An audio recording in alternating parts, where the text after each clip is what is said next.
El pueblo venezolano y su fuerza armada han escrito una nueva página.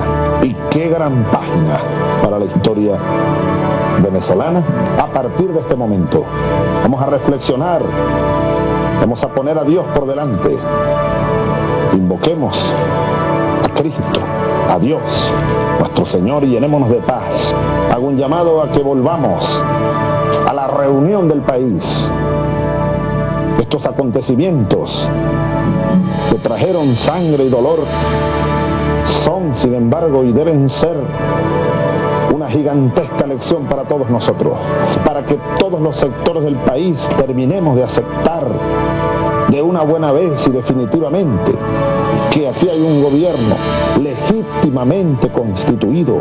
Mi reconocimiento y el de todos a esos dos entes, el pueblo y la Fuerza Armada.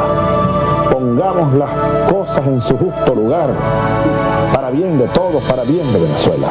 La semilla que hemos sembrado retoñó, creció, y ahí están las siembras, la sementera en los corazones del pueblo. Todos tenemos que rectificar muchas cosas para que volvamos a la calma, para que sigamos construyendo en la patria a nuestros hijos, a nuestros nietos. Después de esta jornada memorable, histórica, imborrable para siempre jamás, si ayer los amaba, hoy los amo muchísimo más.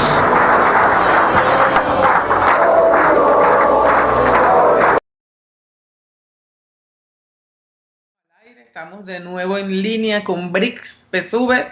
Las BRICS son las Brigadas Internacionales de Comunicación Solidaria del Partido Socialista Unido de Venezuela, y tenemos ya, creo yo, que es el programa número 9 que estamos haciendo, que se llama Coronavirus Bitácora de una Emergencia Global. Hoy estamos conectados con España. Está con nosotros el diputado Manu Pineda, secretario de Relaciones Internacionales del Partido Comunista Español. ¿Cómo estás, Manu? Encantado, Tania, encantado de verte de nuevo, y un placer siempre poder compartir contigo, compartir con nuestro querido, digno y savista pueblo venezolano.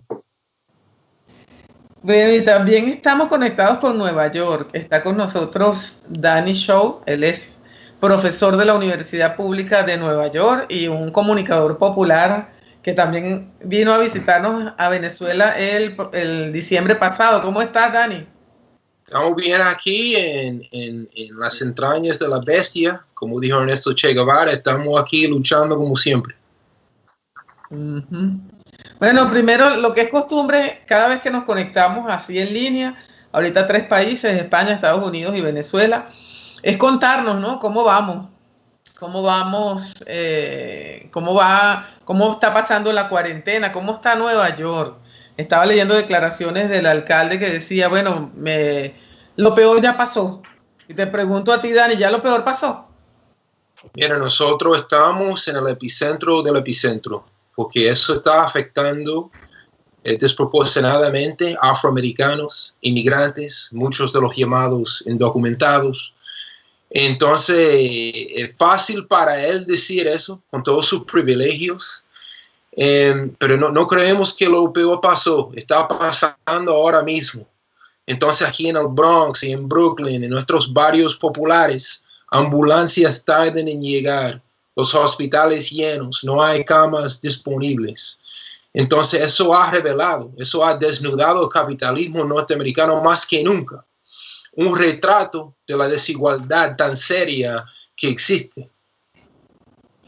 Ahora fíjate, Dani, es importante más o menos que nos clarifiques el panorama, porque la información llega muy poca y hay mucha desinformación, ¿no? Si nosotros nos llevamos por lo que dicen los medios, pues no sabemos nada de lo que pasa.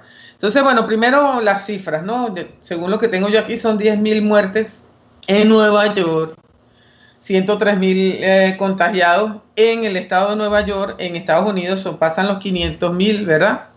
Y el número de muertes también es alto, pero hemos visto nosotros algunas imágenes que llegan por redes sociales y queremos que nos ratifique, que nos cuenten a nosotros, ¿no? Que hay, por ejemplo, que se han hecho fosas comunes en algunos parques, que hay gente haciendo fila para que le hagan la prueba. No sé si la prueba se está cobrando, se está administrando ahora gratuitamente. También queríamos saber el personal médico, porque hemos visto llamados desde hospitales donde dice, bueno, tráiganos cosas, insumos para cubrirnos, para protegernos nosotros, el personal médico y de enfermera. ¿Cómo lo han vivido ustedes allá? ¿Es así como lo cuentan en las redes sociales? O si no, peor de ahí, porque el estado de Nueva York ahora mismo tiene más casos que cualquier otro país en el mundo, y es nada más uno de 50 estados. Y claro, los hospitales, hay muchísimas huelgas, se calcularon unos 300 huelgas espontáneas la semana pasada en los hospitales, porque las enfermeras, los médicos no tienen el equipo necesario. Y los que van con la llamada 911 en las ambulancias están tomando muchísimos riesgos. Si las enfermeras levantan su voz y se quejan, pueden perder su empleo. Entonces hay una actividad sindical fuertísima ahora mismo. Es una confrontación muy fuerte entre los jefes, la clase élite, la clase no necesaria, parásita, porque Wall Street, ¿qué produce? Wall Street no produce nada. Somos nosotros, los sectores humildes y sencillos, y estamos sacrificando todo. Hay personas que no pueden dejar el empleo porque cómo van a pagar su renta y cómo van a alimentar su familia. Entonces estamos como atrapados entre la espada y la pared, como se dice. ¿Qué sectores están detenidos? Es decir, tú no estás dando clases ahora, o estás dando clases a distancia, no sé cómo están haciendo, es bueno saberlo en la universidad, ¿no? Pero ¿qué sectores están detenidos y cuáles sí están trabajando?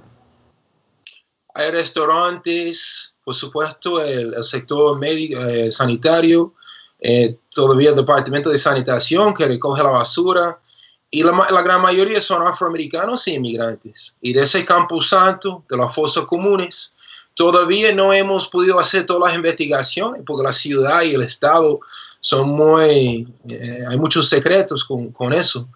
Pero hay que hacer la investigación porque sospechamos que son muchísimos inmigrantes latinos, otros inmigrantes que han enterrado ahí y utilizaron mano de obra barata de los presos para llevar a cabo ese proceso de cavar las tumbas. Entonces hay muchísimas injusticias. Si tú vas ahora a las aguas, a los buses públicos, a los trenes, todavía están llenos. Y la gran mayoría, por supuesto, personas pobres. Ningún rico, ningún supervisor tiene esa preocupación. Se queda atrás de su pantalla con su laptop lujoso, va despidiendo trabajadores, va moviendo sus millones. Entonces, esa sociedad de clases, el pueblo, esperamos que el gigante dormido, el pueblo norteamericano, por fin se pueda despertar. ¿Qué dice Manu? No sé si quieres preguntarle algo a Dani.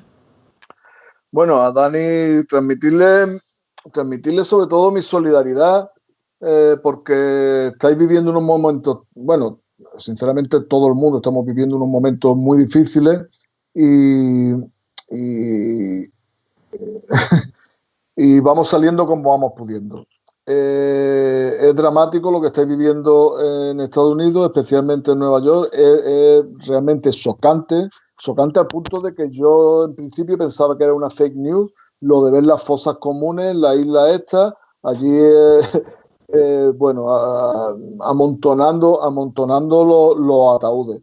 Eso, desgraciadamente, estamos pues relativamente acostumbrados a verlo en países africanos, por ejemplo, incluso en algunos países asiáticos o americanos que han sufrido, en la mayoría de los casos, la violencia de Estados Unidos o de los sicarios, los mercenarios al servicio de Estados Unidos, y han generado centenarios, miles de muertos, pero verlo en el imperio, pues realmente yo en principio creía que era, no, de eso no lo compartí porque pensaba que era una fake news, ¿no? Vaya a vivir. Aquí mismo, yo también, cuando me levanté el viernes y vi los drones con el montaje en Twitter, yo dije, no, eso no puede ser, aquí mismo tan cerca. Yo estoy en el Bronx, eso queda unos 20 minutos donde está ese Camposanto. Sí, creo que en una sociedad como la vuestra, con unas redes de seguridad social, unas redes sociales tan debilitadas o inexistentes, por llamarlo de algún modo, va a hacer que los sectores más desprotegidos, como son, como tú ya apuntas, los afrodescendientes o los latinos, van a sufrir de un modo muy doloroso esto. Esperemos que esto suponga una reactivación de los movimientos de protesta, de los movimientos de lucha, de los movimientos que cuestionen un sistema que parecía incuestionable.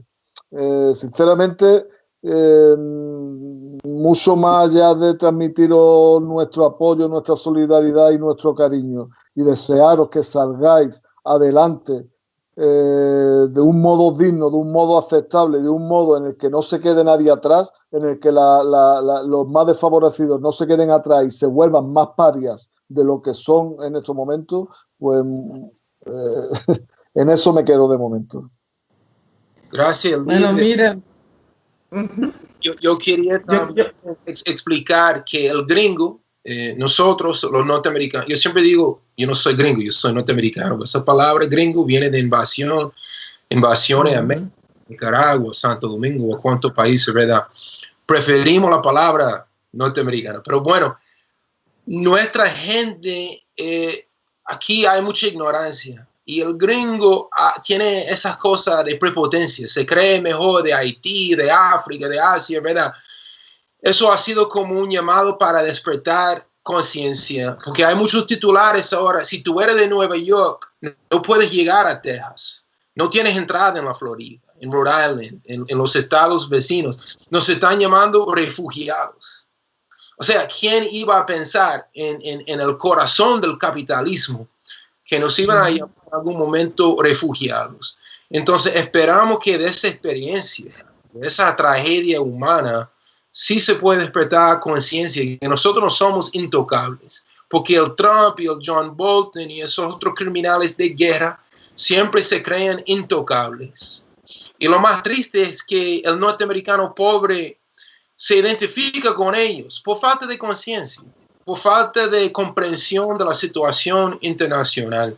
Pero ahora con las contradicciones internas y externas que estamos examinando, esperamos que más gente se despierta, pues.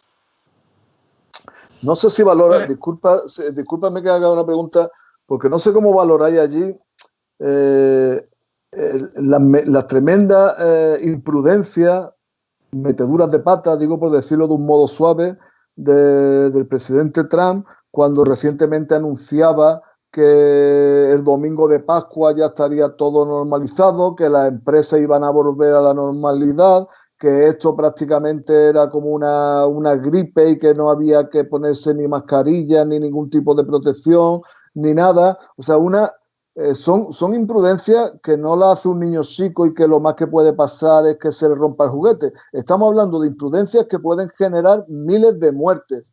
No sé si pensáis que eso puede tener algún coste para un personaje tan peligroso para todo el mundo en particular, pero también para las clases populares y para la mayoría social estadounidense.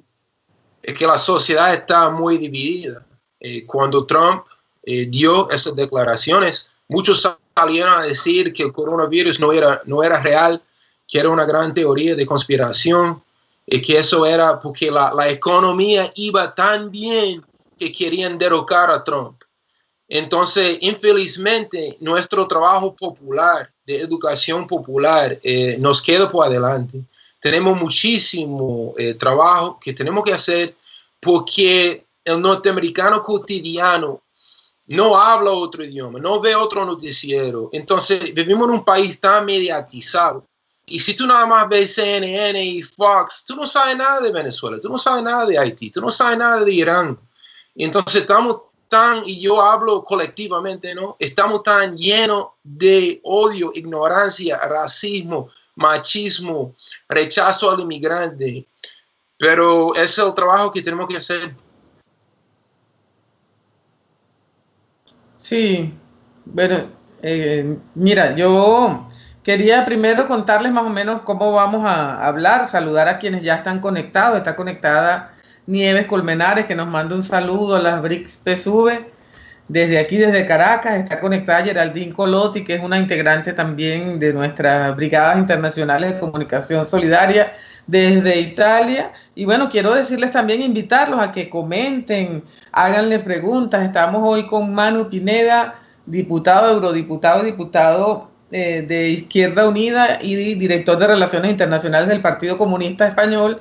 Y estamos con Danny Shaw, quien es profesor de la Universidad Pública de Nueva York. También quería comentarles que hoy es 13 de abril. Aquí en Venezuela estamos recordando cómo hace 18 años, por eso el video que vimos al inicio del programa, hace 18 años el pueblo armado de constitución, como decimos nosotros aquí, salió y en menos de 48 horas restituyó al comandante Chávez en el poder después de un golpe de Estado dado por militares sediciosos y por la oligarquía que todavía hoy, 18 años después, insiste en la vía del golpe de Estado, insiste en la vía de ir a tomar por asalto el Palacio de Miraflores. Parece que no aprendieron lo que pasó ese 13 de abril, Manu, que ese 13 de abril ellos no se dieron cuenta, fueron a buscar al poder en Miraflores y efectivamente tomaron el palacio. Y no se dieron cuenta y todavía no se han dado cuenta que el poder no está allí, que el poder siempre estuvo en manos del pueblo venezolano y por eso estamos como estamos, ¿no? Entonces, eso desde aquí, desde Venezuela, como inicio del programa. Más adelante vamos a hablar de el contraste de los modelos, de cómo se ha abordado esta crisis, esta pandemia mundial en el modelo venezolano, chino, cubano, en ese modelo socialista, cada quien a su manera, y cómo lo ha abordado el capital. Tú hacías una gran pregunta, oye, ¿cómo se toma en Estados Unidos la torpeza con la que Donald Trump ha abordado esta crisis, ¿no? Y yo te lo pregunto también a ti, ¿cómo se toma en España? Porque estoy viendo hoy noticias de que algunas empresas ya empiezan a retomar sus labores. ¿Cómo es que se está viviendo eso? ¿Cómo estaba solamente los sectores esenciales? Pero ¿cómo es que ahora van a volver a empezar si todavía la cifra de muertos va por los 500 diarios? Bueno, la situación en España, me imagino que sabéis que por primera vez en 81 años nosotros estamos en el gobierno. Formamos parte de un gobierno de coalición, pues no es porque haya habido ningún giro generoso por parte de nadie, sino porque las cuentas no les salían y han tenido que contar con nosotros. Y tenemos nuestro espacio político, tiene un vicepresidente y 4 ministros más. Y estamos notándolo. O sea, por primera vez te puedo decir que estamos bastante contentos y orgullosos de determinadas medidas que se van tomando desde nuestro gobierno. Y mucho más si la comparamos con lo que podía ser esto sin nuestra presencia ahí, o con lo que fue esto en la crisis del 2008, que fue una crisis que pagaron exclusivamente las capas más populares, que se hizo con recortes sociales, recortes en la sanidad, en la educación, más de 500.000 de familias expulsadas de sus viviendas. Los bancos se quedaron con las viviendas de las familias trabajadoras porque no podían pagarlas, porque previamente lo habían despedido. O sea, eso fue una catástrofe en términos sociales tremenda. Esta vez hemos impuesto una política de que nadie se quede atrás, de que de esto tenemos que salir juntos. Y vamos, en la medida de nuestras posibilidades, o sea, estamos en el gobierno, pero no somos mayoría en él, pero sí tenemos la posibilidad de influir de forma determinante en muchos aspectos.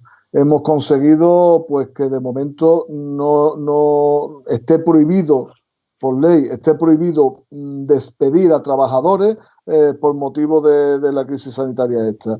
No se puede despedir a un trabajador por eso. Nosotros desde el gobierno hemos creado mecanismos que se llaman ERTE, que es una especie de suspensión temporal de la actividad. O sea, cuando tú impones que determinados sectores, los sectores no esenciales, van a parar su actividad, desde el gobierno asumimos el pago de esos salarios de forma temporal mientras que dure esta crisis. Estamos imponiendo que no se pueda echar a nadie de su casa por no poder pagarla, porque esta crisis los trabajadores no son los culpables de esto y entonces no se le puede expulsar de su casa, bien sea de propiedad y esté pagando una hipoteca al banco, o bien sea un arrendamiento y esté pagándole al propietario. Estamos lanzando medidas de este tipo y estamos tratando de imponer medidas todavía más restrictivas en cuanto a la producción. A nosotros nos parece un error que se haya abierto un poco. O sea, aquí no se ha acabado el confinamiento, no se ha vuelto a la normalidad. Aquí la mayoría de los sectores no esenciales están paralizados. Lo que pasa es que, coincidiendo con la Semana Santa, dimos una vuelta de tuerca más y dijimos que aquello que no fuera puramente esencial, o sea, la farmacia, la medicina, el alimento y poco más, se tenía que parar durante este periodo. Y desde el gobierno pagábamos los salarios también de esos trabajadores. No desde el gobierno. Los empresarios pagaban los salarios de esos trabajadores que no iban a trabajar y luego recuperarían esa jornada. Bueno, pero eso fue para un periodo de una semana o de 9 días que terminaban este domingo. Ahora vuelve a empezar la producción de sectores que en nuestro juicio no son imprescindibles.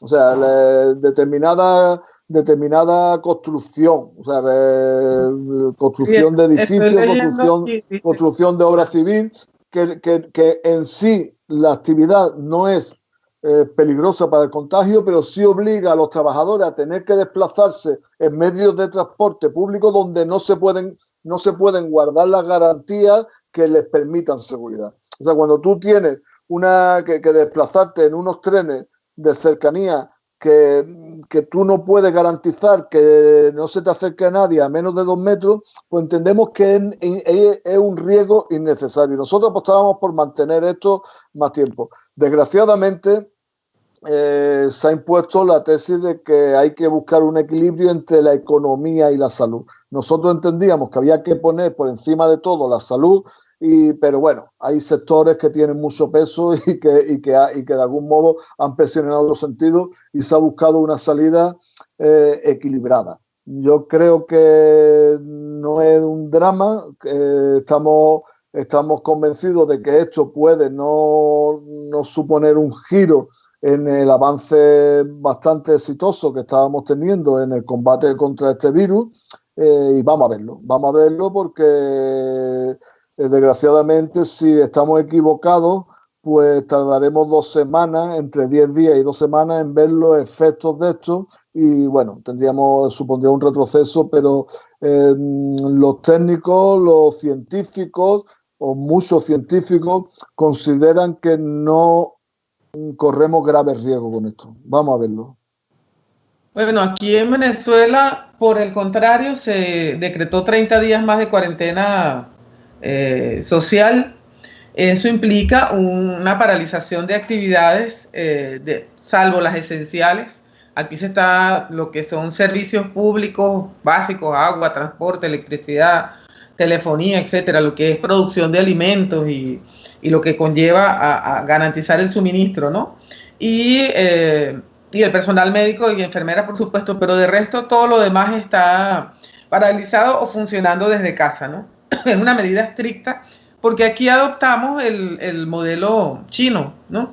Estamos haciendo caso a lo que, de hecho hay una delegación china aquí trabajando codo a codo con el presidente Maduro y con toda la misión médica venezolana, y estamos siguiendo las indicaciones, porque desde China lo que sí dicen, Manu, yo te advierto, dicen que bueno, que el aislamiento es la garantía, porque todavía no se conoce muy bien cómo se desarrolla el virus, ¿no? Ha tomado particularidades y ha tomado, fíjate que en China hay casos que ya estaban de curados, recuperados, y en Corea del Sur y se reinstaló la enfermedad, ¿no? Y se han tomado esas medidas, claro, tenemos ahora nosotros, hemos contenido el avance de la enfermedad, tenemos ahora 181 casos, 93 ya están recuperados, es decir, es más el número de recuperados que de personas que están todavía en los hospitales, y 9 fallecidos hasta el momento. Nosotros tenemos la tasa más baja, o una de las más bajas de la región latinoamericana, porque hemos sido estrictos en la adopción de esas medidas, ¿no? Por el contrario, sí hay sociedades que han decidido mantener en marcha la economía Y ahí sí quiero entrar como en tema, ¿no?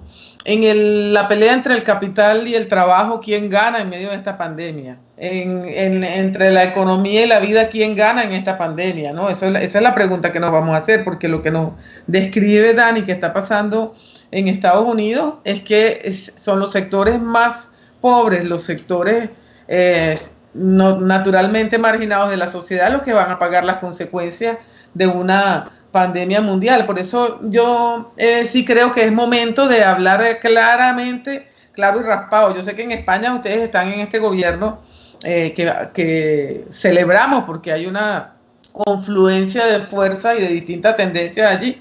Pero ¿no creen ustedes, Dani y Manu, que es la hora de que nosotros, los del sistema socialista, los de la salud pública, los de la educación gratuita, los que creemos, lo que ponemos por encima al ser humano, seamos más contundentes en la exigencia de derechos? ¿No creen ustedes eso? Yo, si me permite que te hable primero. Bueno, lo primero, saludar a Nieves, a la que no conozco personalmente, y mandarle un fraternal abrazo a Gerardine, con la que sí he coincidido varias veces, y desde luego pues me alegra mucho estar con ella conectado, aunque sea a esta distancia. Simplemente alguna aclaración. Nosotros tenemos las medidas más estrictas que hay en toda Europa ahora mismo. El confinamiento es absoluto. O sea, yo no puedo salir ahora mismo de mi casa. Yo solamente tengo derecho para salir a mi casa si es para comprar medicina, para comprar alimentos se le permite a los que tengan mascotas, a los que tengan perros, sacarlo a pasear. Yo, como no tengo perro, pues no puedo sacarlo, ¿no? En lo demás no tengo permitido. Y se están multando con multas tremendas, con multas tremendas. La más baja son de 600 euros, pero pueden llegar hasta 60.000 euros las multas si se pone en peligro, la salud de los vecinos, si uno si estando enfermo se monta en un tren y puede poner en peligro. O sea, son multas tremendas. Hay arrestos, o sea, se está deteniendo a gente y metiendo en prisión por ser reincidente en no cumplir esta norma. O sea, digo, no quisiera que os llevarais una imagen equivocada de que es que aquí ya se ha levantado las restricciones. No, las restricciones son muy grandes, simplemente que no son tan estrictas como nosotros quisiéramos. O sea, nosotros también somos partidarios de la vía china en esto, por eso, pero aparte de por la simpatía que podamos tener por nuestros amigos chinos, es que se ha demostrado que es la vía eficaz. Cuando allí se ha conseguido salir de la situación de Wuhan, que era una catástrofe, y me acuerdo cuando se parodiaba, se caricaturizaba, se ponía de bárbaro al gobierno chino porque ponía medidas estrictas que han sido tremendamente exitosas, pues nosotros decimos ahora mismo, esas eran las medidas aceptadas y nosotros deberíamos de imitar aquello que es exitoso.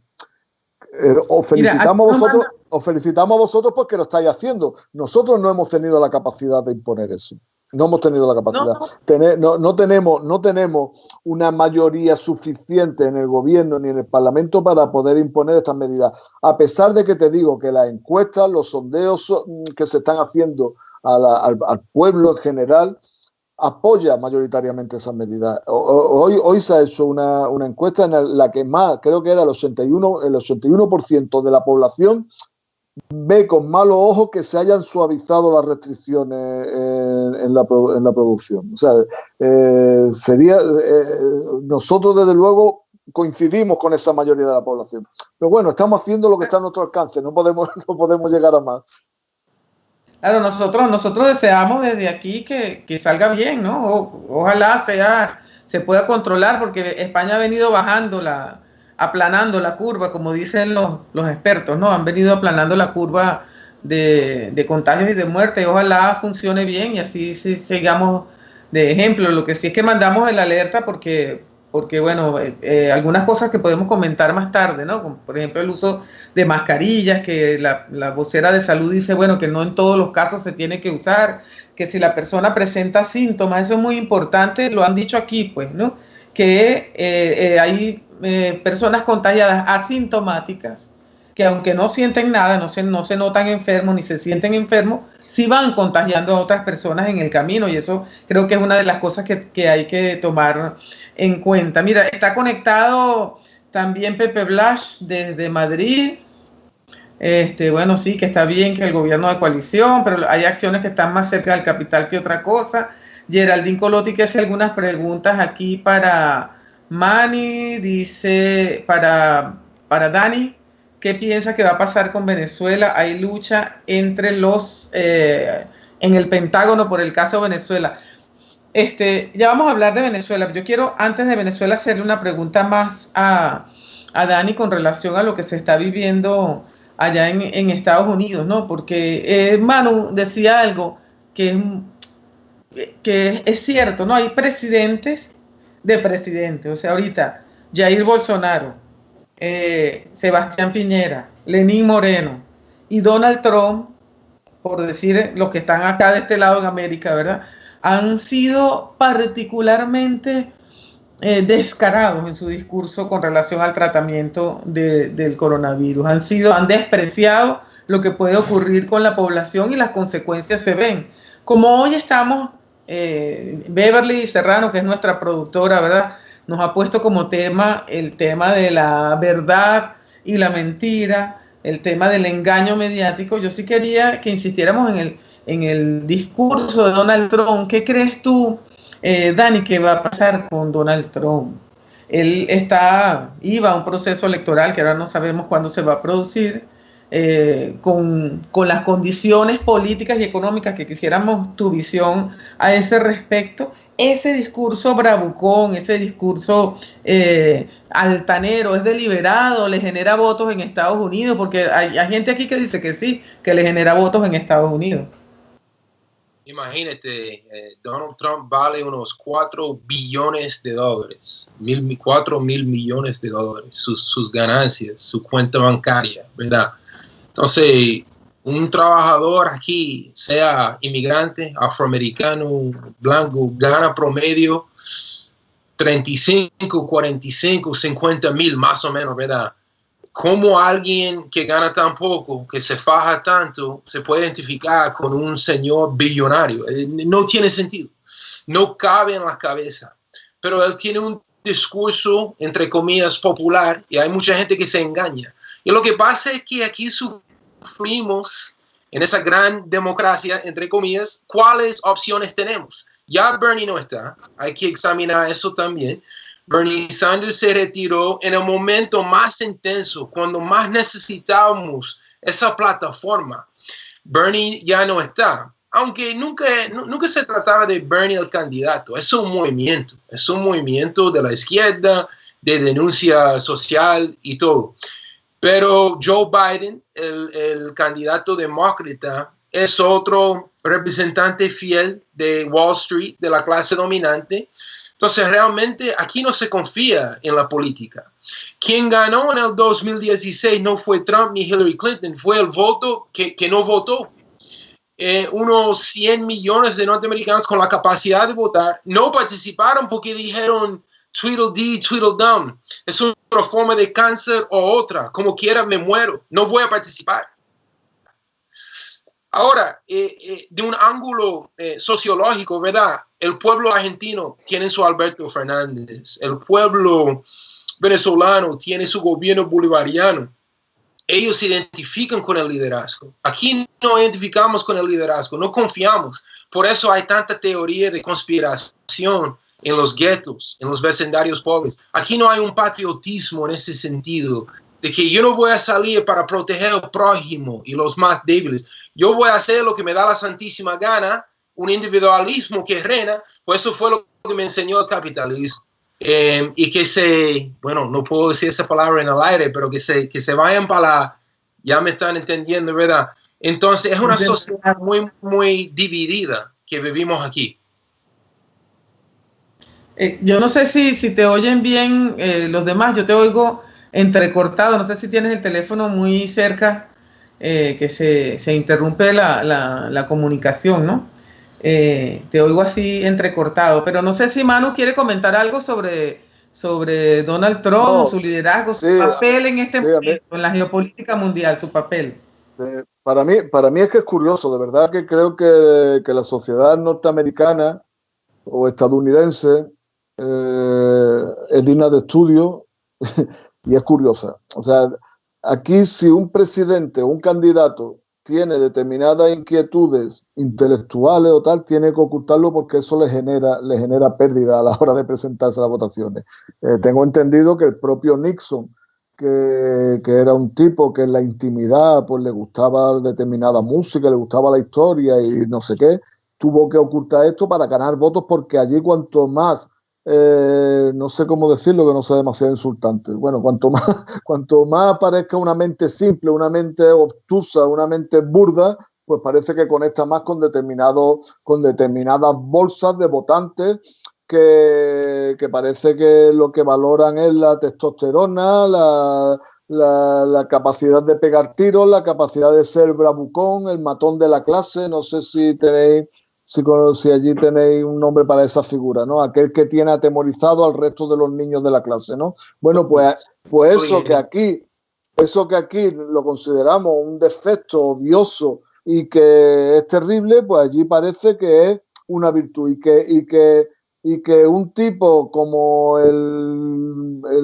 magnate Trump, que alardea del desprecio a las mujeres, que dice que yo podría pegarle un tiro a no sé quién en medio de la calle y no me generaría ningún tipo de desgaste electoral, que ha tenido que pagar a actrices porno para que no hicieran públicas las barbaridades que este hombre hacía, que cuente con el apoyo de la Iglesia evangélica, de sectores fundamentalistas cristianos. Yo que sé, sinceramente no quiero ser insultante, pero me parece una sociedad enferma, o como mínimo una sociedad digna de estudio. Más que opinar, casi me gustaría excusar lo que dice el compañero Denis respecto a esto, porque desde luego tengo mucha curiosidad por conocer cómo se mueven. O sea, hay determinadas sociedades que me parece que necesitaría una especie de psicoanalista para entenderla, y básicamente la sociedad estadounidense y la israelí, que por otros motivos o por motivos muy similares me parece que también una sociedad enferma, pues desde luego son dignas de estudio.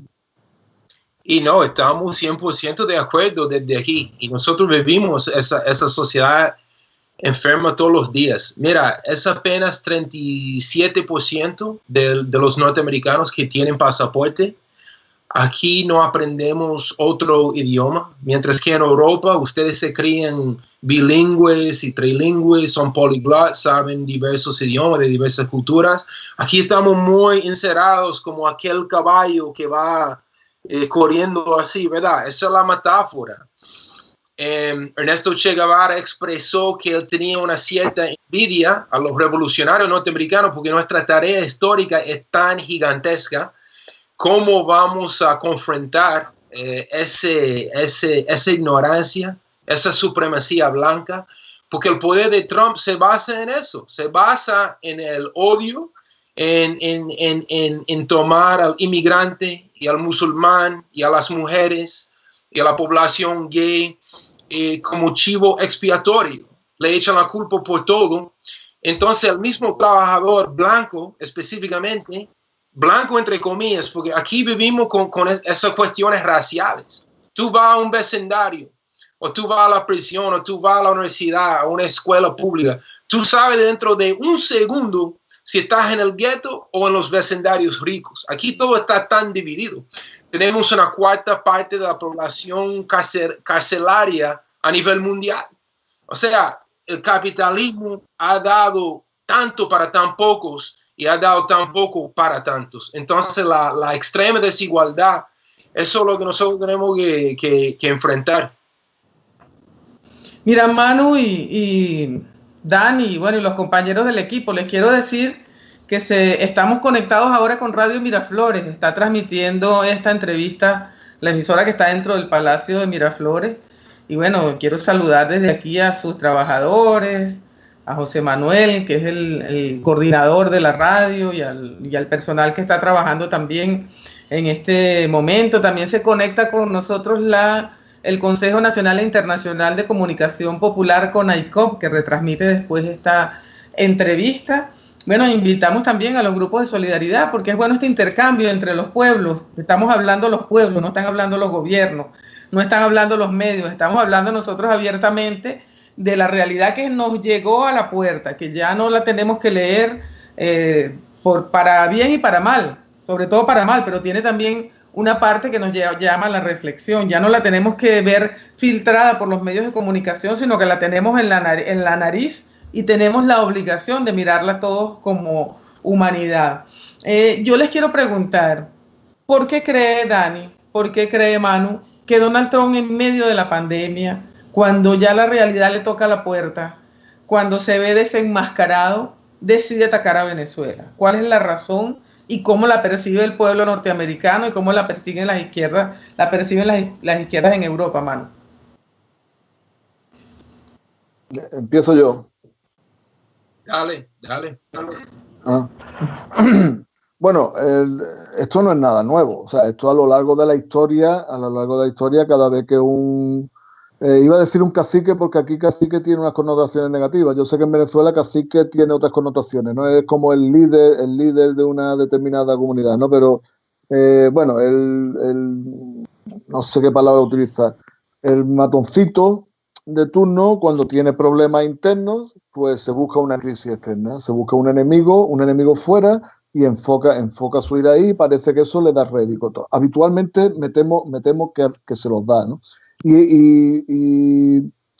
Estados Unidos en general y Donald Trump en particular tiene varios de estos elementos. Venezuela es uno de los principales, Cuba también y China, por supuesto.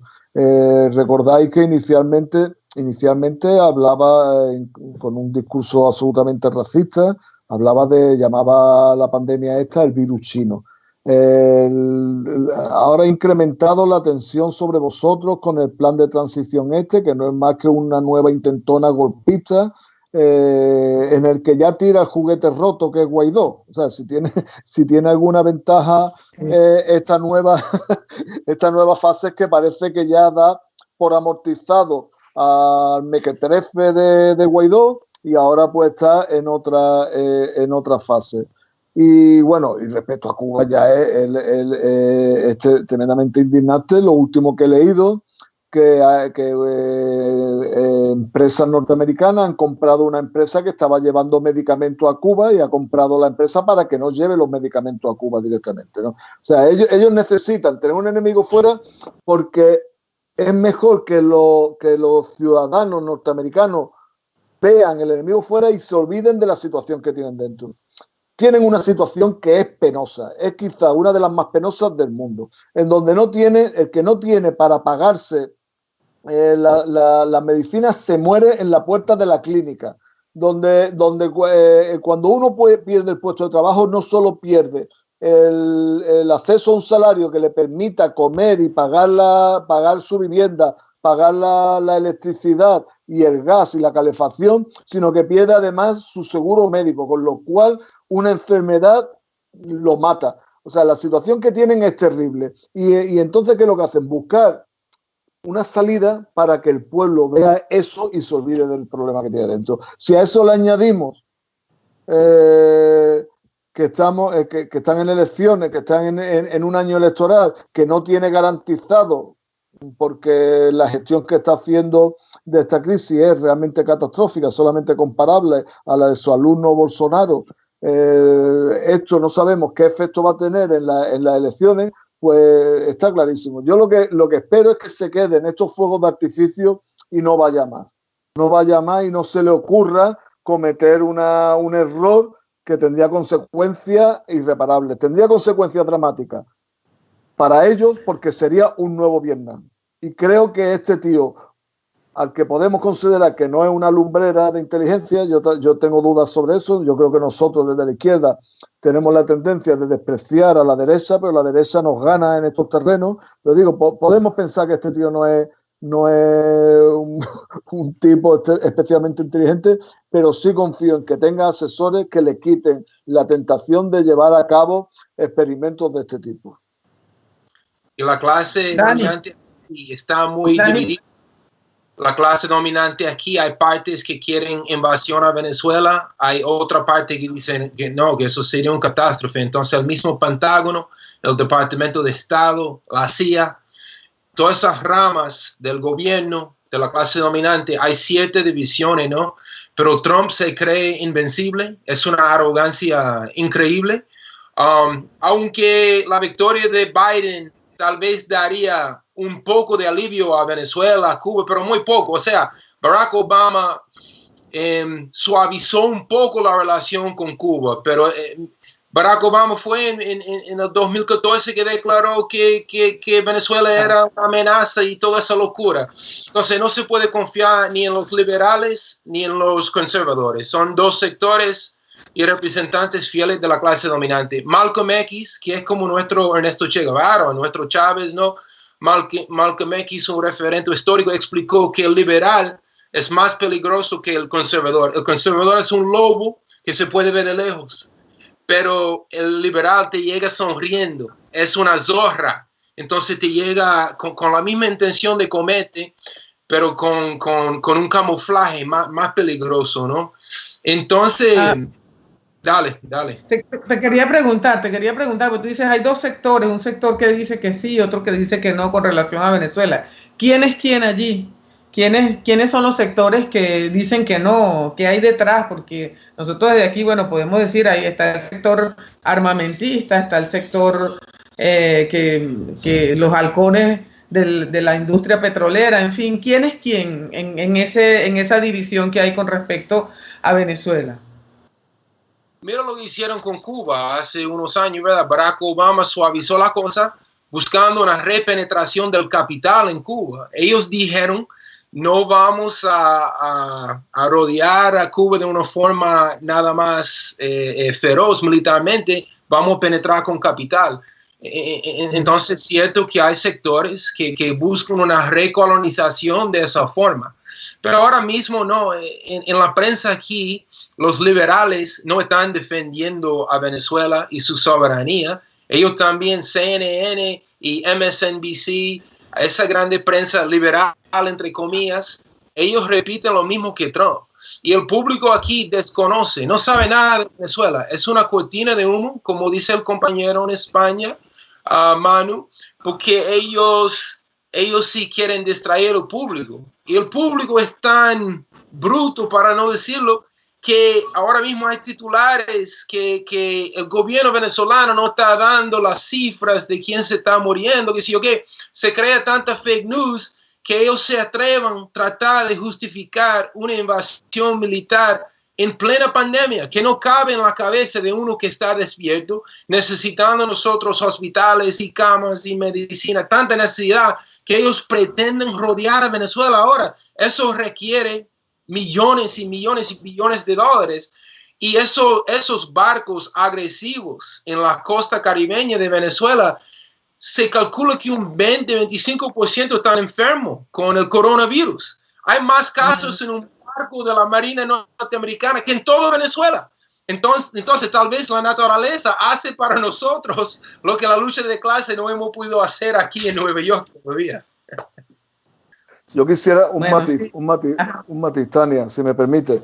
Digo, porque me gustaría matizar un poco lo que plantea el compañero Dani. O sea, porque no estoy totalmente de acuerdo en parte de su discurso en este momento. O sea, yo en el pasado sí he coincidido en que da igual uno que otro, que casi peor el que viene disfrazado, casi peor el que viene sí camuflado como socialdemócrata, incluso liberal, porque viene disimulado, mientras que la derecha la ve de venir de lejos y tal.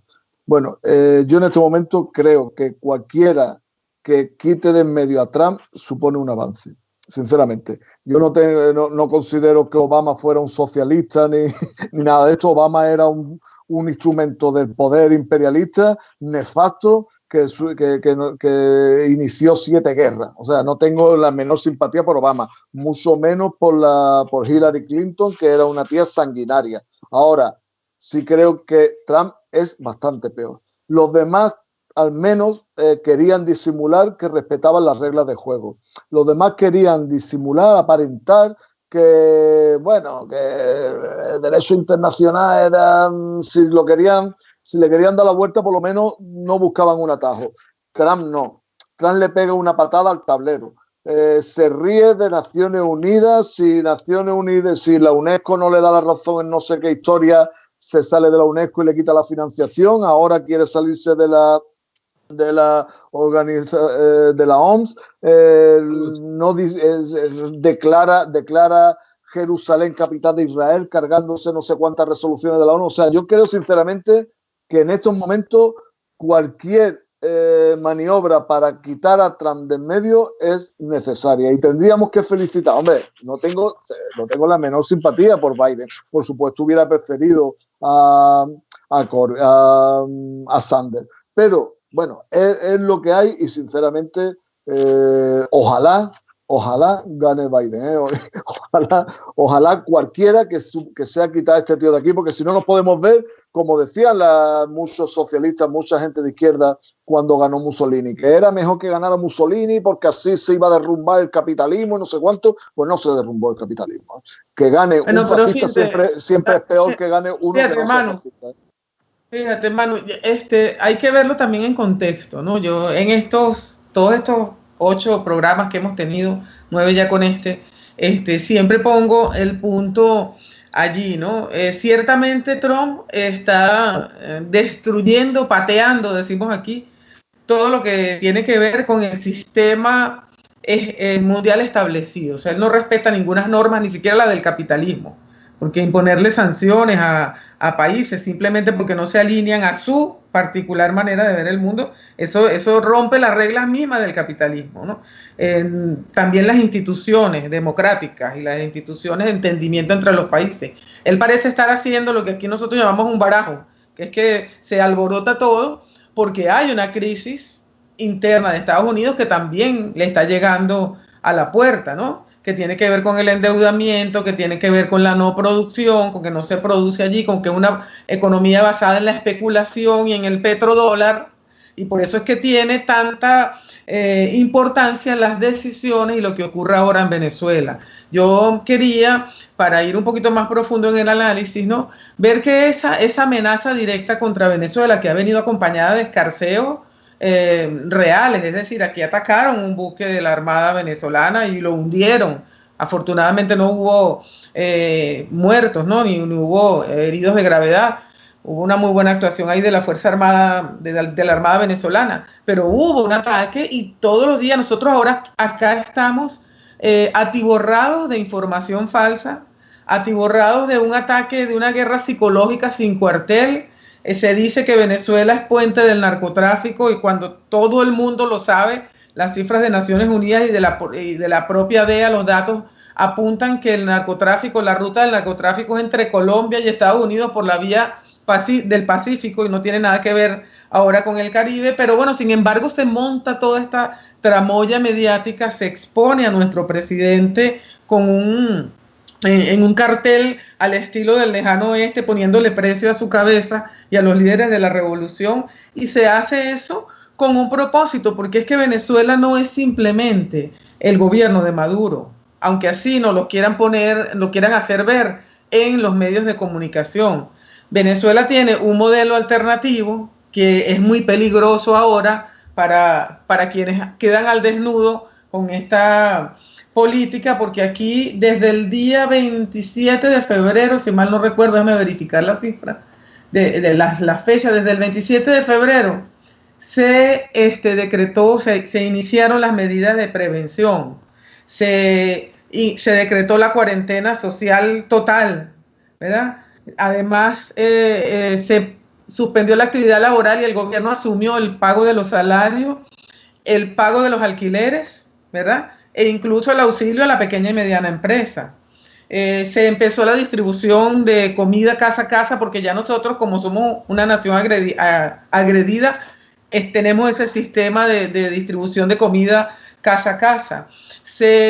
A través del sistema Patria, que es un carnet que la señora Michelle Bachelet condenó como un mecanismo de control social en su informe que hizo sobre Venezuela, que es un carnet para la atención social en medio del escenario de guerra no convencional que vivimos. Se contactó a 20 millones de venezolanos y pudimos geolocalizar dónde estaban los posibles focos de coronavirus, y ahorita en este momento se está yendo casa a casa a hacer el despistaje con la ayuda de Cuba y de China, ¿verdad? Nos han donado equipos, han venido brigadas médicas, etcétera. Estamos yendo a esas zonas con mayor riesgo, estamos yendo a hacer el despistaje casa a casa. Bueno, ese modelo es muy peligroso ahora, que eso se vea, que se conozca, y ustedes me disculpan si yo lo repito en cada programa, pero tengo que hacerlo, ¿verdad? Lo repito en cada programa, pero tengo que hacerlo porque es una manera distinta aquí, por lo menos en América Latina, de hacerlo.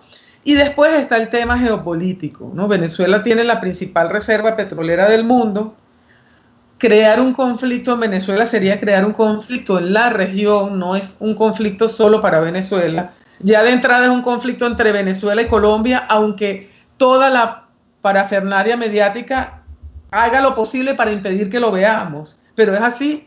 Sería plantar una guerra entre colombianos y venezolanos donde Estados Unidos gana, y que incorpora de una vez también a todas las naciones del Caribe y de Centroamérica, que bueno, algunas se surten del petróleo venezolano a través de Petrocaribe, todo el tema de la migración, todo el tema del transporte, del tránsito, bueno, todo lo que implica un conflicto al norte de la América del Sur, como estamos nosotros, que somos el puerto y el aeropuerto por naturaleza, aunque ahorita nos los han bloqueado.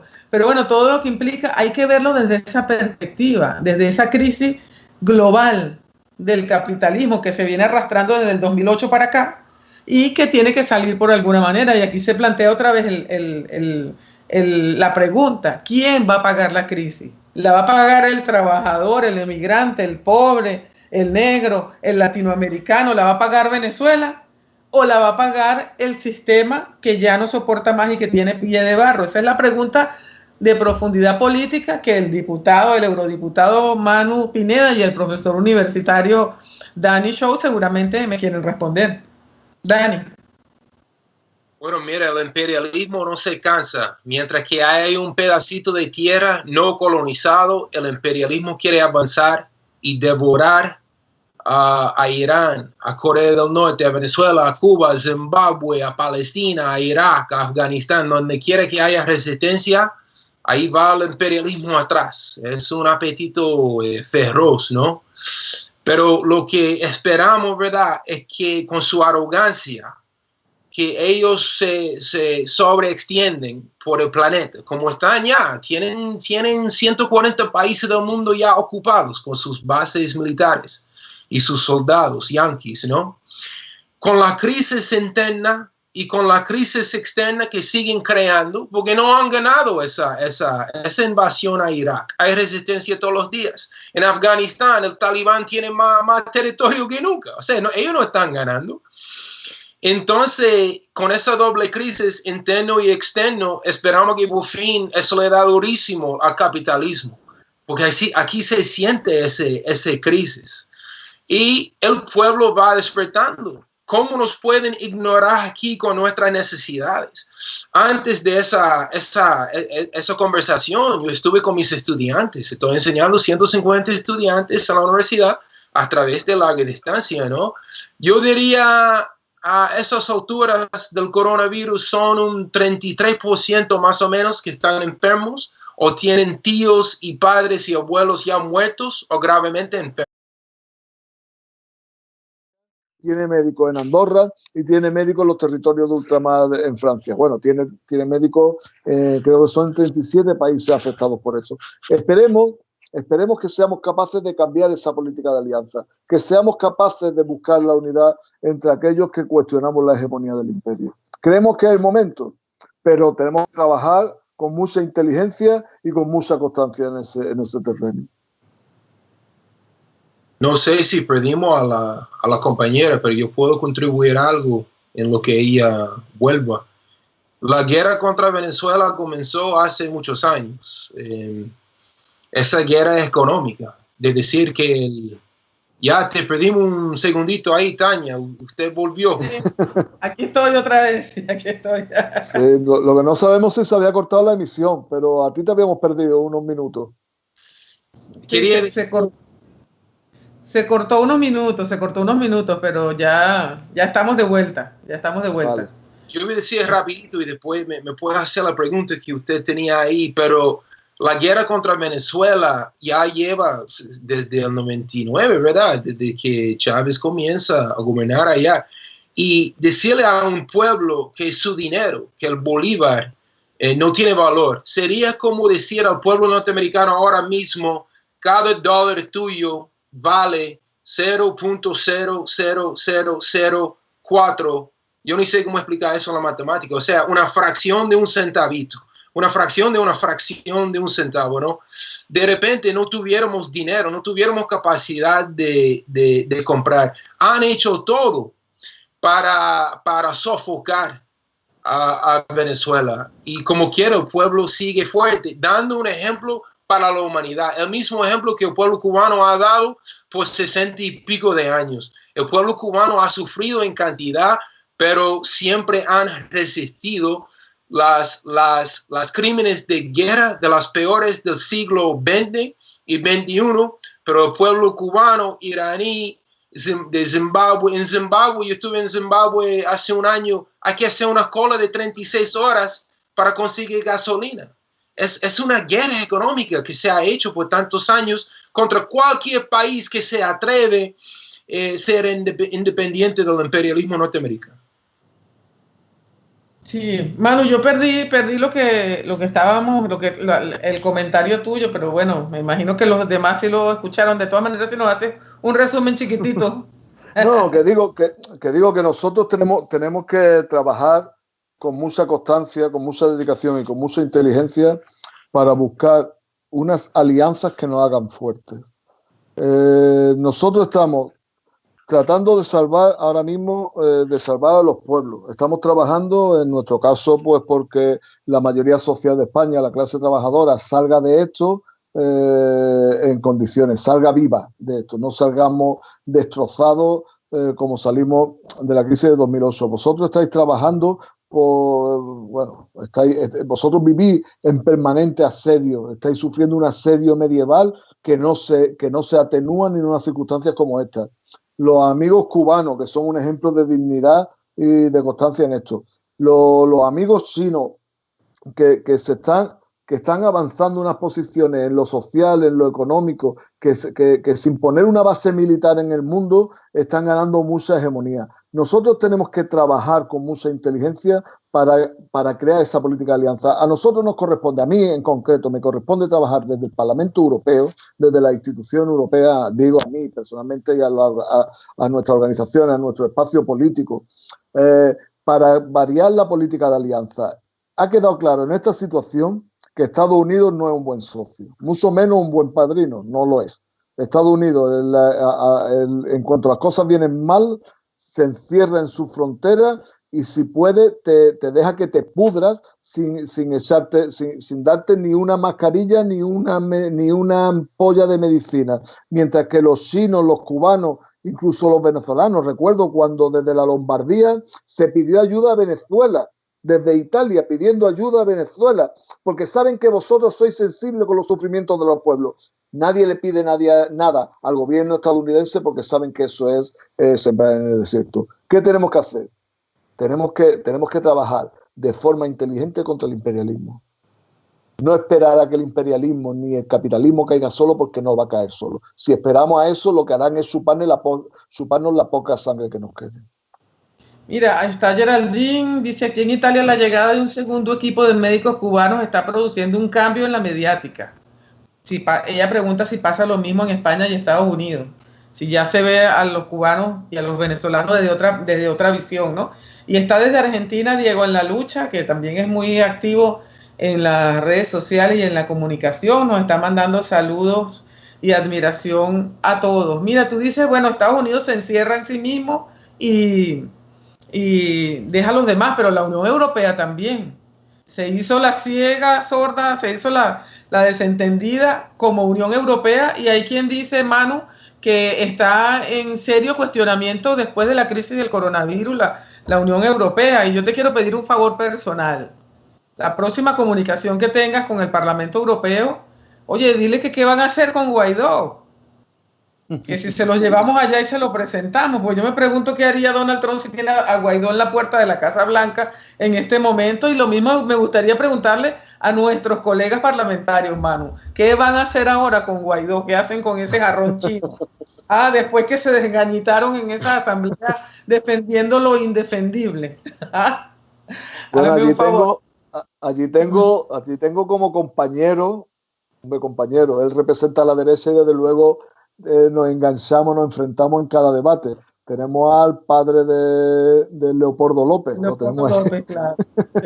Sí. Bueno, la Unión Europea, tú me preguntas cuál es el papel de la Unión Europea en esto. Yo creo, respecto a Venezuela, ya sabéis, bueno, yo considero que la Unión Europea como tal no tiene política exterior. O sea, al final lo que tiene una política de seguidismo de Estados Unidos. Y pueden tener buenas intenciones el alto representante de turno, antes lo tenía, yo creo que en cierta medida, la señora Mogherini, ahora el señor Borrell, que cuando era ministro de Exteriores de España cuestionó la decisión de Pedro Sánchez de reconocer a Guaidó, la cuestionó públicamente, pero al final, como aquí tienen que salir las cosas por consenso, con que haya un miembro, un Estado miembro que no comparta determinadas tesis y no salen para adelante, entonces es muy difícil. La Unión Europea podemos decir que no tiene política exterior, pero es que en este caso tú me dices, hay quien plantea que la Unión Europea puede caer con la crisis del coronavirus. Yo creo que no es que puede caer, yo creo que la Unión Europea lo que ha quedado en evidencia es que no existe como sujeto político. Cuando tú en unas circunstancias como esta, o sea, yo me imagino en Venezuela que los del estado de Zulia se estén muriendo y que digan los del estado de al lado, mira, pues por ahí os pudráis que no os queremos ni ver. Lo que está diciendo Dani que pasa respecto a Nueva York, ¿no? Que a los habitantes de Nueva York ahora mismo son los parias que no los dejan de ir a ningún lado porque no hay solidaridad interna. La Unión Europea no tiene solidaridad interna, no tiene ningún mecanismo de cohesión. Cuando estados como el italiano o el español están sufriendo la crisis que están sufriendo y no han recibido ningún tipo de ayuda de la Unión Europea, cuando hemos pedido que se creen una serie le llamamos coronabonos, son unos bonos que permitirían en la deuda pública, pero que sea la propia Unión Europea la que respalde eso y la que asuma como propia la deuda, porque si los españoles o los italianos o los franceses estamos sufriendo esto más que otros pueblos, no es porque nosotros hayamos sido más frívolos, más estúpidos, hayamos ido a la caza de los virus, es porque las cosas han venido así. Y entonces no se puede tratar de que ahora los pueblos italiano, español, francés paguen con más paro, con más miseria, con más ruina el haber sufrido esto. Hemos pedido que la Unión Europea implantara mecanismos que nos permitieran salir de forma colectiva, que permitieran mutualizar la deuda, y hemos tenido el no por respuesta. Países como Alemania, Holanda, Austria o Finlandia han vetado cualquier tipo de mecanismo de mutualización de la deuda. ¿Esto qué significa? Que la Unión Europea no es una unión de los pueblos, sino es un consorcio de consejos de administraciones donde se defienden los intereses de la oligarquía. Te pongo un ejemplo que me parece que va a ser muy ilustrativo porque vosotros lo habéis sufrido muy directamente. La señora Christine Lagarde, anterior directora del Fondo Monetario Internacional, ahora mismo es la directora del Banco Central Europeo. Es de las personas más progresistas que hay al frente de instituciones europeas, y ella no es que se haya hecho de izquierda, ella es la misma que era antes. Imagínate cómo son los demás. Imagínate cómo son los demás. Ella no fue la que dijo que había demasiadas personas ancianas que tenían que morir un poco para que... Sí, el problema era que la gente... Sí, ella llegó a decir que el problema era que la gente estaba viviendo demasiado, que los ancianos no se terminaban de morir y eso estaba generando los problemas económicos. Bueno, pues esta mujer ahora mismo al frente del Banco Central Europeo ha generado unas políticas, ha liberado unas cantidades de dinero, 750.000 millones de euros, para comprar deuda pública, para evitar que se disparen las primas de riesgo y que se disparen los intereses. Por supuesto, no lo hace porque se haya hecho socialista, ni mucho menos. Lo hace porque es una capitalista inteligente que cuida del sistema capitalista. Pero es que los estados como Alemania o Holanda, que han empobrecido a países como el mío, han empobrecido a España, a Italia, a los que nos han convertido en los camareros de la Unión Europea, se han cargado todo el sistema industrial y nos tienen para vivir del sol y de las playas, para vivir del turismo. Esos ahora nos están generando una situación de que nos pudramos y que si no podemos salir adelante, que nos muramos. Que una política similar a la de los Estados Unidos, de los losers. Allí no quieren a los losers. Me imagino que el compañero Dani me ratificará. Lo peor que le puede decir a un estadounidense es que es un perdedor. Un perdedor, ese es el peor insulto que le puede decir a un estadounidense. Bueno, pues en la Unión Europea de algún modo se está imponiendo esa política de que el que sea un perdedor, que no moleste. Que no moleste. Mira, ya nosotros tenemos que ir cerrando porque estamos bien pasados de tiempo, bastante pasados de tiempo. Yo quería que vieran esta foto un poquito, déjame ver si la puedo acercar aquí, ahí, esto es, ¿se ve? No está enfocado. No está enfocado. Ah, no está enfocado. Aquí a lo mejor, bueno, eso es el grupo de Puebla, ¿no? Sí. Allí se reunió bajo el liderazgo del presidente de Argentina, Alberto Fernández, una reunión de un grupo de líderes progresistas donde estaba Lula, Dilma Rousseff, Rafael Correa, en fin, líderes de la región latinoamericana progresistas, y dicen lo siguiente, ¿no? La emergencia provocada por el coronavirus demostró el fracaso de las políticas neoliberales. Defendió el papel, el grupo de Puebla, defendió el papel de la Organización Mundial de la Salud y cuestionó la forma en que los gobiernos de derecha han enfrentado la pandemia, en especial a Brasil, a quien este grupo acusó de estar comentando directamente crímenes de lesa humanidad por contradecir evidencias científicas y poner en peligro a la población. Bueno, aquí también condenaron a Lenín Moreno de Ecuador, que ha ocultado la verdadera situación de Ecuador. Hoy ya por fin la verdad tuvo que salir a la luz, porque veíamos a través de redes sociales cómo el pueblo de Guayaquil sobre todo estaba enterrando y quemando a sus cadáveres en la calle porque no tenían manera de hacerlo. Y hoy sí reconoce ya el gobierno que en la jornada de ayer nada más recogió 700 cadáveres productos del coronavirus en Guayaquil. Bueno, están condenando esa actitud, condenando el modelo neoliberal y además están pidiendo lo que ya es un clamor mundial, porque las Naciones Unidas, el Papa lo hizo ayer en la homilía de Semana Santa, en fin, están pidiendo que cesen las sanciones, el bloqueo comercial, económico y financiero que hay sobre Venezuela, Cuba, Nicaragua y otras naciones del mundo, Irán también, ¿verdad?, que son de las más sufridas, y están también condenando bueno, la agresión de cualquier tipo de agresión militar en la región. Yo quería informarlo porque estas cosas las dice Telesur y no las dice más nadie, y tenemos que nosotros aprovechar estos espacios para decirlas, ¿no? Pero sí quiero, para cerrar, bueno, que nos vayamos más a lo humano, ¿no? Hay quien dice que el mundo va a ser otro después del coronavirus, que ya tendremos que acostumbrarnos tal vez a vivir de otra manera, ¿no? Que vamos a pasar un buen tiempo cuidándonos unos de otros en el sentido de distanciamiento social para evitar contagio. Y eso nos obliga a ser muy creativos. ¿Qué piensan ustedes? ¿Vamos a ser mejores seres humanos? ¿Va a haber una mejor humanidad después del coronavirus? ¿O se va a afianzar ese mundo sórdido de las élites que simplemente excluyen a quien les estorba? ¿Qué podemos hacer nosotros desde los pensamientos progresistas de izquierda? ¿Qué tan creativos podemos ser porque estamos ahora aislados, ¿no?, para avanzar, ¿no?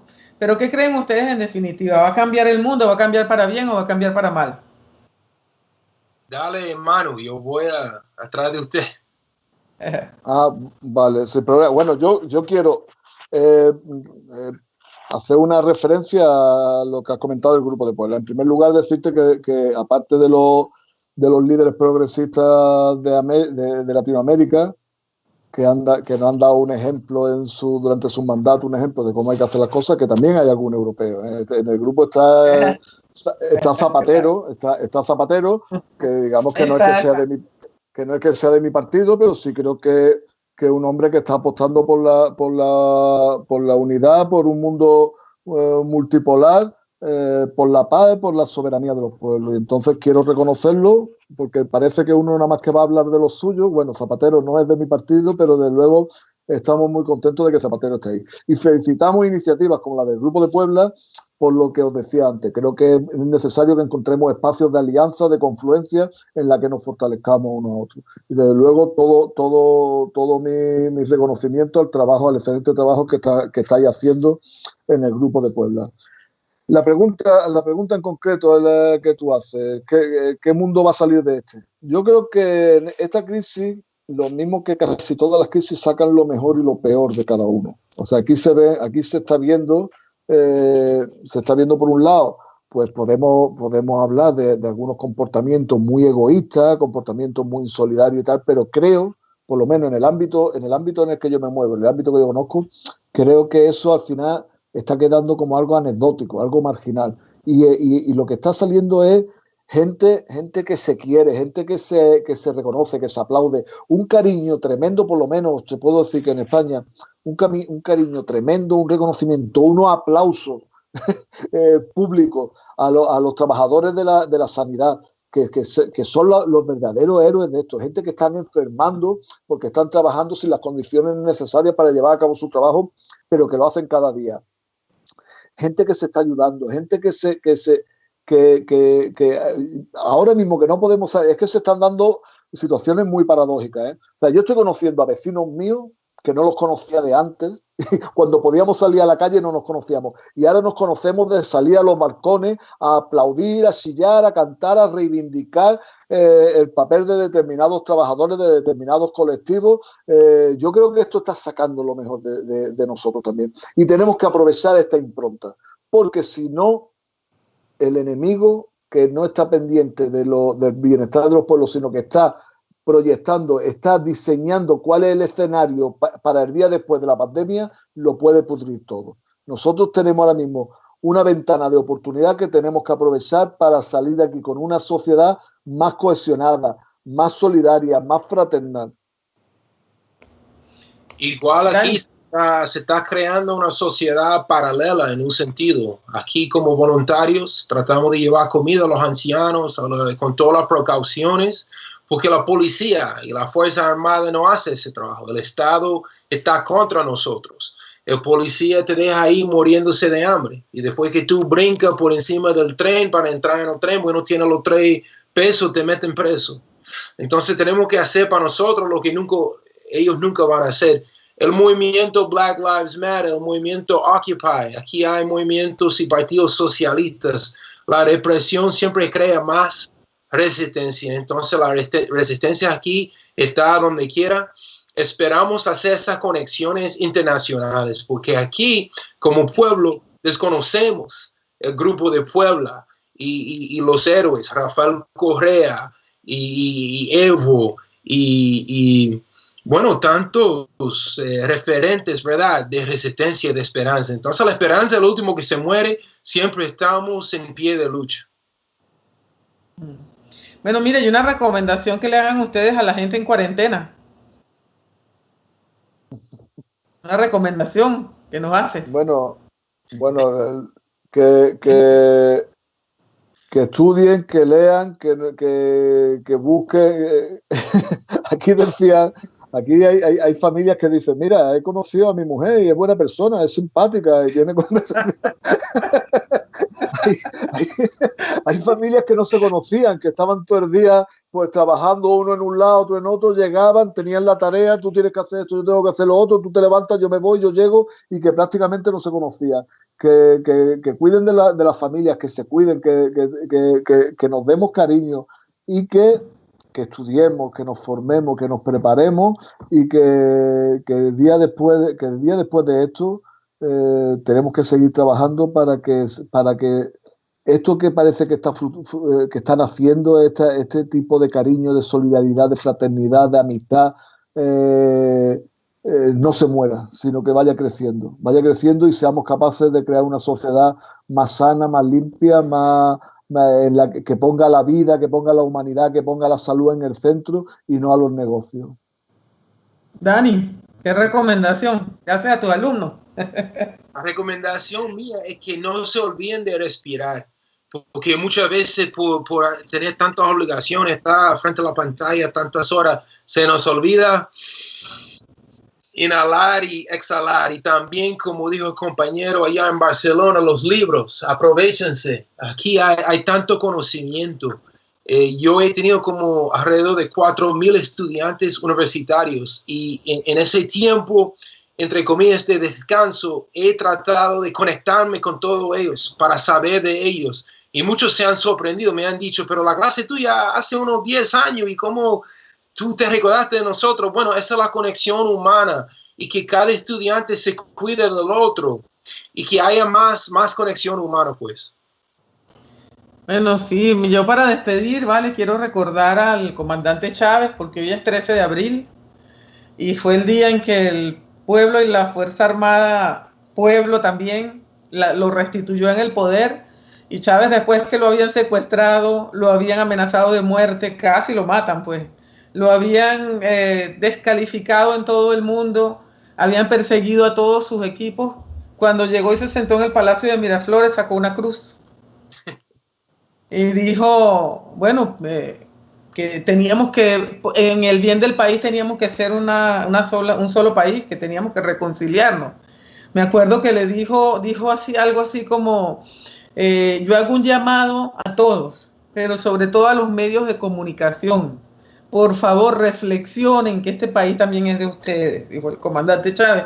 Y en ese momento, mucha gente que no había despertado a ver lo que estaba ocurriendo en el país, que tenían al Chávez estigmatizado por la mediática, por las élites venezolanas, bueno, miraron a otra persona, miraron a la persona que había detrás, que no vino con retaliación, no vino con venganza, sino que vino a hacer un llamado de unidad y a perdonar a quienes lo persiguieron.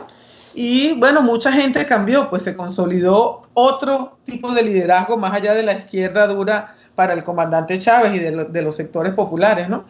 El presidente Maduro hoy tiene también una frase que sirve mucho para esta cuarentena, ¿no? Que es que la vivimos el año pasado más o menos por esta fecha, cuando nos hicieron un sabotaje del sistema eléctrico y nos dejaron sin electricidad aquí en Venezuela, ¿no? Durante varias semanas. Y el presidente Maduro lanzó una frase, bueno, nervios de acero, máxima conciencia, y en aquel momento dijo máxima movilización. Yo la recomendación que le hago en atención a lo que decía el presidente Maduro, lo de la movilización, no nos podemos desmovilizar, aunque estemos en la casa, ¿no?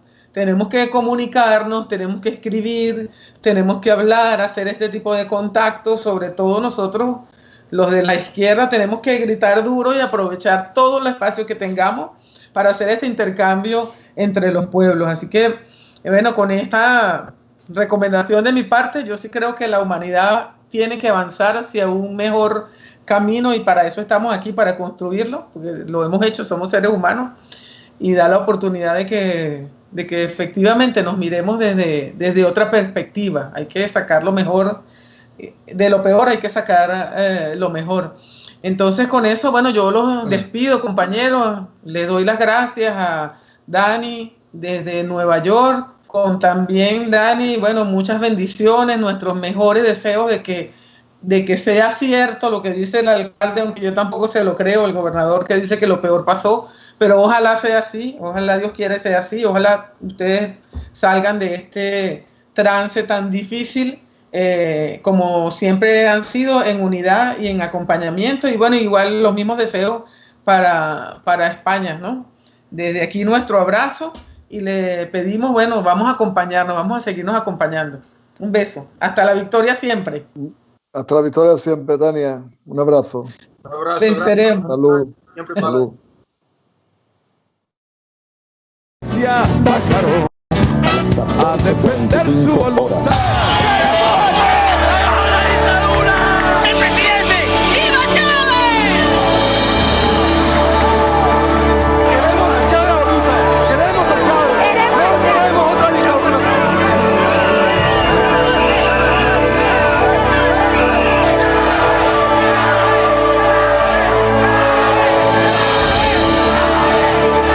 Al pueblo venezolano y a quien pueda interesar. Yo, Hugo Chávez Frías, venezolano, presidente de la República Bolivariana de Venezuela, declaro.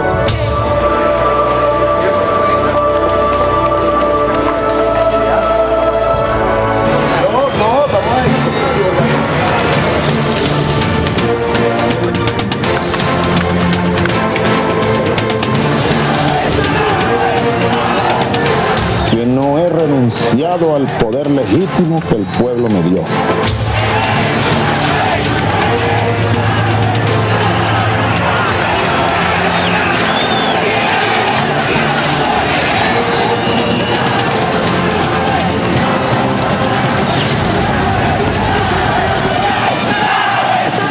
Para siempre, Hugo Chávez Frías. Escribieron historia. El pueblo llegó a este palacio para no irse más. El pueblo venezolano y su fuerza armada han escrito una nueva página. Y qué gran página para la historia venezolana. A partir de este momento vamos a reflexionar, vamos a poner a Dios por delante. Invoquemos a Cristo, a Dios, nuestro Señor, y llenémonos de paz. Hago un llamado a que volvamos a la reunión del país. Estos acontecimientos que trajeron sangre y dolor son, sin embargo, y deben ser una gigantesca lección para todos nosotros, para que todos los sectores del país terminemos de aceptar de una buena vez y definitivamente que aquí hay un gobierno legítimamente constituido. Mi reconocimiento y el de todos a esos dos entes, el pueblo y la Fuerza Armada. Pongamos las cosas en su justo lugar, para bien de todos, para bien de Venezuela. La semilla que hemos sembrado retoñó, creció, y ahí están las siembras, la sementera en los corazones del pueblo. Todos tenemos que rectificar muchas cosas para que volvamos a la calma, para que sigamos construyendo en la patria a nuestros hijos, a nuestros nietos. Después de esta jornada memorable, histórica, imborrable para siempre jamás, si ayer los amaba, hoy los amo muchísimo más.